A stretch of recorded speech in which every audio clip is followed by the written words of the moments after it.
अब अल्लाह ताला ही हमें इसे बचा सकता है। और जिन जिन के घर नीचे हैं, मैं इनसे रिक्वेस्ट करूँगा, उन लोगों से ये रिक्वेस्ट करूँगा कि खुदा अपने घर खाली करें और निकलें, किसी सेफ साइड जाएँ। ये पानी शुगर मिल तक जाएगा। ये पानी बहुत से गांव, बहुत से घर तबाह करेगा। अल्लाह ताला माफ़ करे। बहुत जानी और माली नुकसान हो सकता है। गवर्नमेंट करें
ते डुबदी डुबदी तर जावा मैं।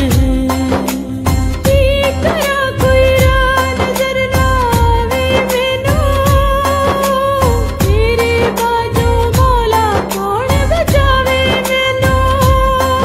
मेरे चार चुफेरे होए गमा दे हनेरे, हुण कर दे सवेरे मौला माफ करी तो।